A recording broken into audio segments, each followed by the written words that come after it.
1, 2, 3, come on.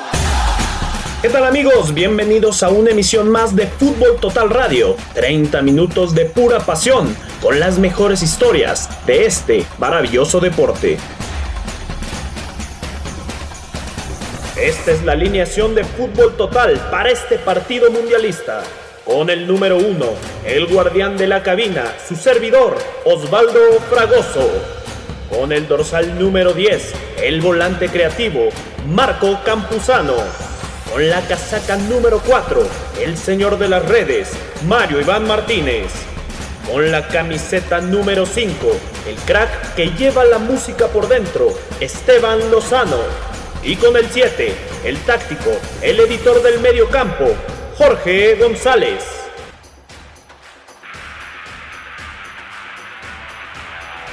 La participación de México en los mundiales nos hace vibrar de pasión. Recordar cada Copa del Mundo que ha disputado el Tri es volver a vivirla. Hoy te emocionarás con la participación de la selección mexicana en el Mundial de México 1970. Arranquemos el encuentro, y qué mejor que con historias de éxito, constancia y permanencia.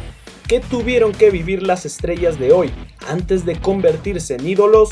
Hoy, en Así Llegó el Crack, la siguiente historia inspiradora en la voz de Mario Iván Martínez.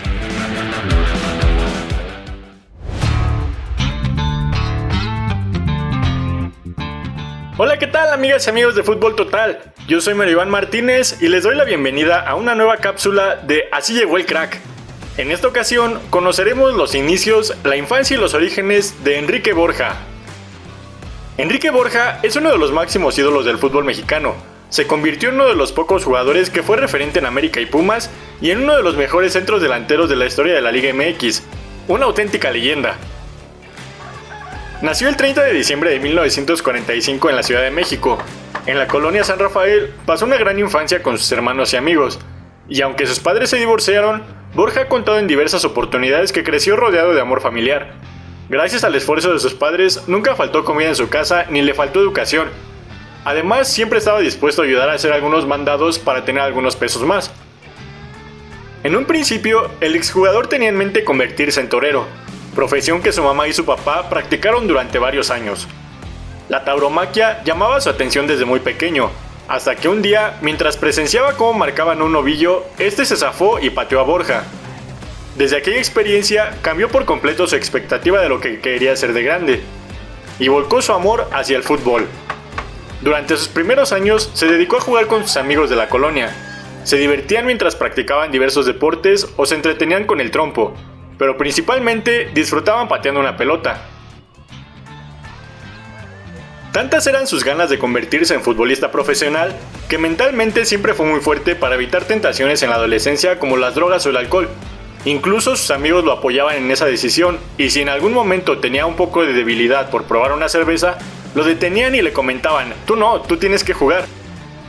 Como estudiante, Borja no se consideraba de los mejores, pero trataba de aplicarse para después de salir de clases poder dedicarse a jugar fútbol durante toda la tarde. Sin embargo, fue la misma escuela la que le permitió mostrar sus habilidades en el campo y forjar grandes amistades. Fue durante la secundaria que comenzó a practicar fútbol de una manera más organizada. Formó parte de la selección de su escuela, la cual participó en el torneo intersecundarias, campeonato que lograron ganar gracias a los goles de Borja. Posteriormente, ingresó a una preparatoria perteneciente a la Universidad Nacional Autónoma de México. Ahí logró ser seleccionado por un equipo conformado por los mejores jugadores de todas las preparatorias que forman parte de la máxima casa de estudios. Participó en algunos torneos nacionales representando a la UNAM, en donde lograron el título y él fue campeón de goleo. Tras la extraordinaria exhibición de Enrique Borja, su padre lo llevó con Fernando Gavilán García, quien en ese entonces era entrenador del Toluca y le permitió realizar una práctica con el equipo. Tras el entrenamiento, el director técnico español le dijo al delantero que en los siguientes días tendrían contacto con los Diablos Rojos y formaría parte del club. Sin embargo, horas después, unos directivos de Pumas contactaron a Borja, le ofrecieron 400 pesos y lo convencieron de firmar con los universitarios. A los 17 años ingresó a las fuerzas básicas del cuadro auriazul y a los 19 debutó en Primera División. Y como dicen, el resto es historia. Fue ídolo en Pumas, en donde logró ser campeón de goleo.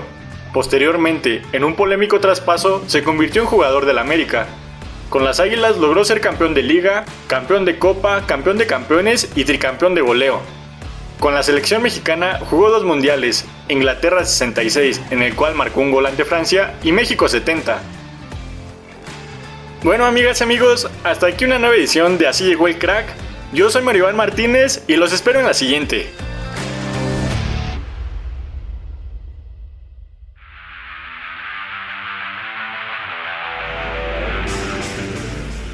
El balompié es capaz de trascender generaciones. Está compuesto de hitos, de los que nos hablaron nuestros abuelos, de astros que admiraron nuestros padres y consagraciones de las que hoy somos testigos. La mejor de 3 generaciones hoy convergen en el balón contra el tiempo de Jorge González.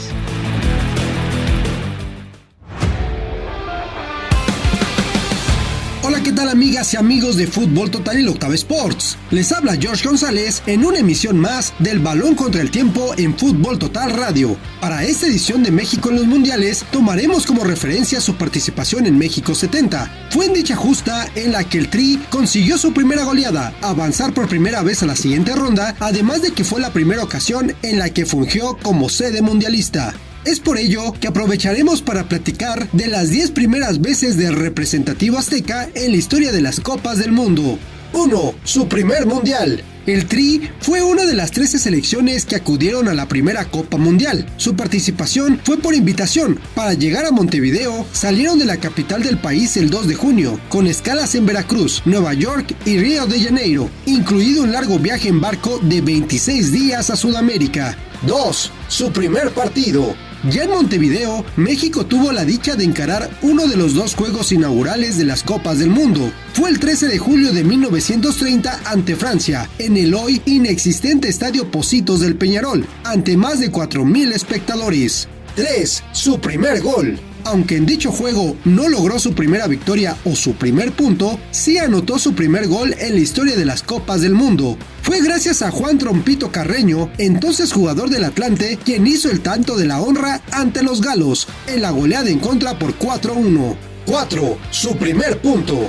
A partir de aquel juego ante Francia, el Tri ligó 9 derrotas consecutivas, una marca vigente en las Copas del Mundo, pero de sus marcas negativas en mundiales platicaremos en la siguiente entrega del Balón contra el Tiempo. Por ahora, fue hasta el juego ante Gales en el Mundial de Suecia 58 cuando la selección mexicana sumó por primera vez. Fue con gol de Jaime Belmonte al 89 para el empate 1-1, tanto por el que es conocido como el héroe de Solna, ciudad en la que se llevó a cabo dicho encuentro. 5. Su primera victoria. Al mundial siguiente, México llegó con el objetivo de gritar su primer triunfo, y así lo hizo. Fue en su tercer juego de Chile 62, cuando doblegó a la selección de Checoslovaquia con marcador de 3-1, gracias a los goles de Isidoro Chololo Díaz, Alfredo del Águila y Héctor Hernández. 6. Su primer mundial como anfitrión. México atravesaba por estabilidad política y económica en los años 60, por lo que se candidateó y fue elegido como sede de los Juegos Olímpicos de 1968. Con dicha inercia, hizo lo propio para albergar el Mundial de 1970, con el Estadio Azteca como punta de lanza de la candidatura. Fue así que en 1964 fue elegido como sede mundialista, al ganar en las votaciones a Argentina.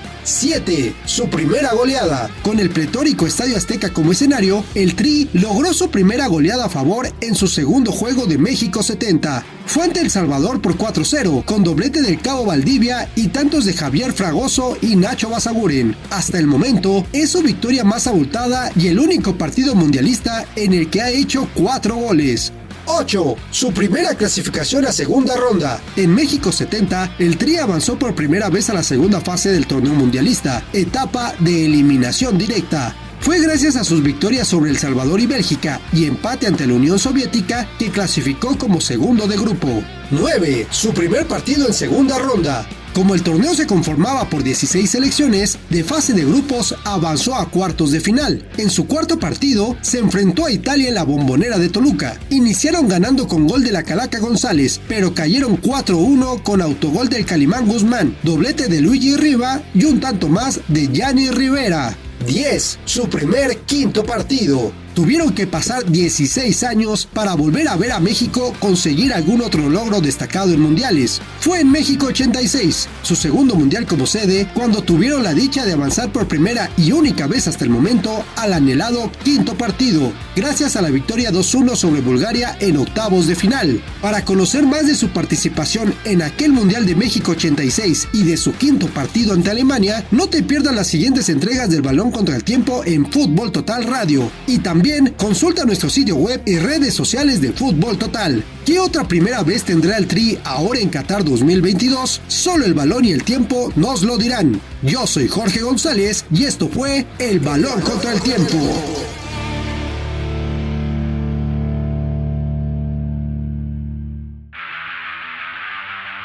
Abordemos las historias de aquellos que aparecieron entre destellos. Algunos fueron estrellas fugaces, otros ascendieron, pero no supieron mantenerse en lo más alto del firmamento y con el tiempo desaparecieron. ¿Qué fue de aquellos futbolistas que tanta expectativa causaron? Esta es la promesa incumplida de hoy, por Osvaldo Fragoso. Hola, ¿qué tal amigos del Octava Sports? Les saluda con mucho gusto Osvaldo Fragoso de Fútbol Total. La participación de México en los mundiales tiene muchas historias que contar. Es por ello que en esta ocasión quiero platicarles sobre la promesa incumplida de México en el Mundial de 1970. Cuando se habla sobre los jugadores que no se pudieron consagrar por diversas situaciones dentro del fútbol mexicano, es imposible no mencionar el nombre de Alberto Onofre Cervantes. El jugador que militaba en Chivas no solamente fungía como el mejor del rebaño, también tenía un papel protagónico dentro de la selección mexicana de 1970 que comandaba Raúl Cárdenas. A sus 22 años, el atacante tapatío demostraba un manejo de balón y visión como pocos. Es por ello que incluso escritores del fútbol de esos tiempos como Juan Villoro calificaban a Onofre como un extraordinario mediocampista. Sin embargo, la carrera de Alberto cambió a 4 días de que México debutara contra la Unión Soviética en el partido inaugural de la Copa del Mundo. Un choque en los últimos 10 minutos de partido con Juan Manuel Alejandrés durante un encuentro entre Chivas y Cruz Azul hizo que Onofre sacara la peor parte, dando como resultado una fractura de tibia y peroné. Por esta razón, la selección mexicana se quedó sin su 10 y el pueblo mexicano sin un jugador que pudo haber marcado el destino en esa Copa del Mundo. Después de 9 meses con yeso y un año de rehabilitación, Onofre regresó a los terrenos de juego para jugar 2 temporadas más con el rebaño. Sin embargo, tras no poderse reponer, sobre todo psicológicamente, el mediocampista decidió retirarse de las canchas con tan solo 27 años de edad. Muchos de los que lo vieron jugar cuentan que Alberto Onofre poseía la inteligencia de Cuauhtémoc Blanco y la técnica de Benjamín el Maestro Galindo. Soy Osvaldo Fragoso y para más historias como estas, no se olviden de seguir todas las plataformas de Fútbol Total.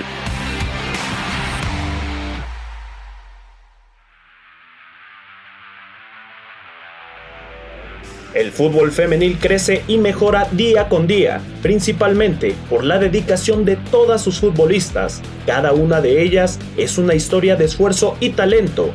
Estrellas del fútbol femenil. Marco Campuzano nos hablará de ellas.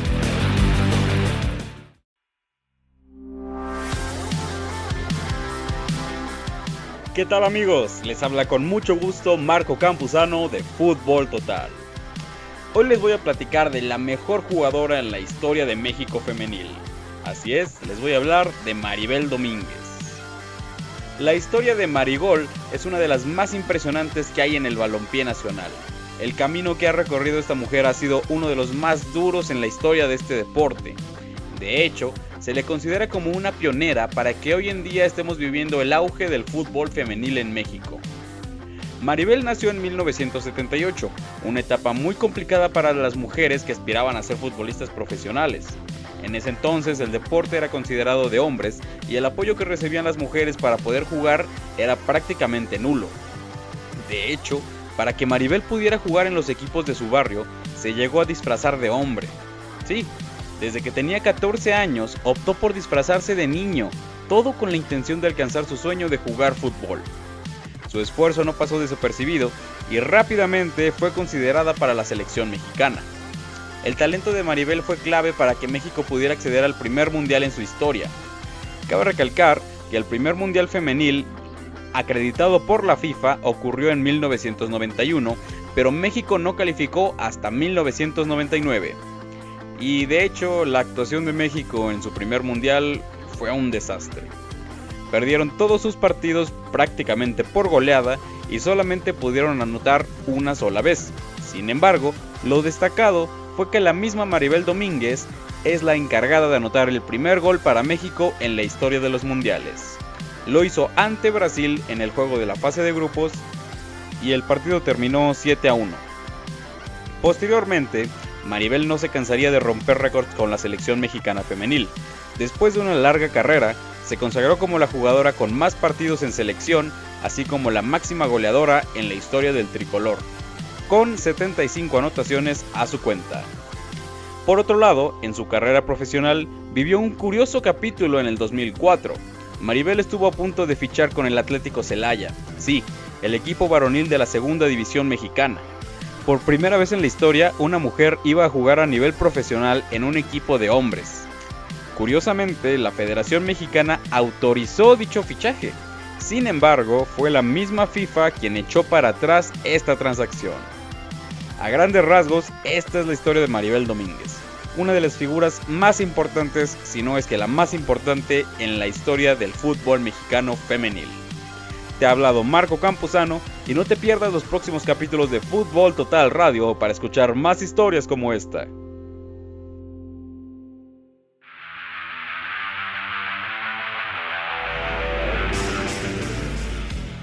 Entramos en la recta final de este programa y el partido lo tenemos ganado. En cuanto se escuche el silbatazo final, Esteban Lozano estará listo para hablar de aquellas canciones que han hecho vibrar a los estadios y a las aficiones en todo el planeta.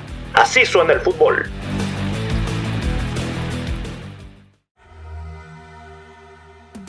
Hola, ¿qué tal amigos de Fútbol Total? Ya estamos aquí en su sección Así suena el fútbol y en esta ocasión tenemos a los hermanos Zavala, la voz de México 70.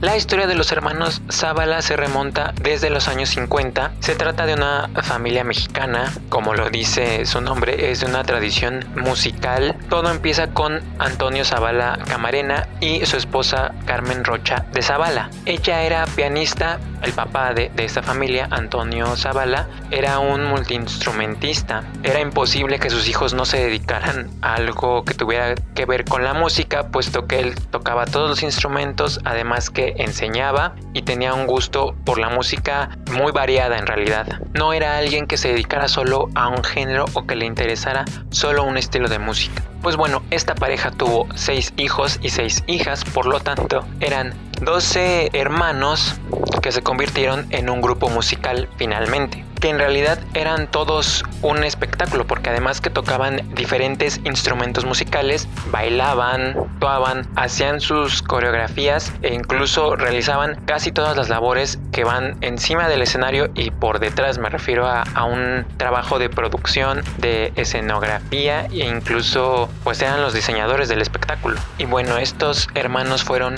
un auténtico hit dentro de México. Llegaron a alternar con Cantinflas en algunas presentaciones en Guanajuato, donde ellos estuvieron viviendo en diferentes etapas de sus vidas. Por ahí también tienen una participación en la película de Tintán, El Ceniciento, que también es súper recordada. Muchas giras en el extranjero y también varias participaciones en los festivales OTI. Pues bueno, los hermanos Zavala fueron los encargados de hacer la canción de el Mundial México 70. Que a ver, voy a ser muy honesto con ustedes, la verdad es que a mí esta canción no me gusta. La escuché ya hace varios años, pero la escucho en la actualidad y la verdad es que no me termina de mover ni de gustar. Habría que ponerla en el contexto, obviamente, de los años 70 y también pues de la gente que vivió esta Copa del Mundo. Pero la letra es muy básica, pues repite mucho la frase Fútbol México 70 y en realidad lo que hace es darle la bienvenida a los equipos, a las personas que vienen al país para ver este campeonato. Y vaya, la letra es lo de menos. En realidad tiene un ritmo muy bailable, muy, no diría que tropical, pero sí que te invita a moverte. pero creo que realmente lo relevante de esto son los hermanos Zavala, porque creo que no hay otro grupo así en el mundo, o al menos que yo conozca, más allá de, vaya, los Jackson 5 o este tipo de grupos, pero los hermanos Zavala son un conjunto de verdad de tradición familiar, y en lo personal no me parece un error que les hayan dado la oportunidad de cantar el tema del Mundial de México 70. Y bueno, amigos, esto ha sido todo por mi parte en Así Suena el Fútbol. Yo soy Esteban Lozano, sigan con nosotros. El árbitro silba el final. Te invitamos a seguir escuchando todas las historias que envuelven la participación de México en los mundiales en Fútbol Total Radio. Visítanos en nuestro sitio web futboltotal.com.mx y búscanos en redes sociales como Fútbol Total.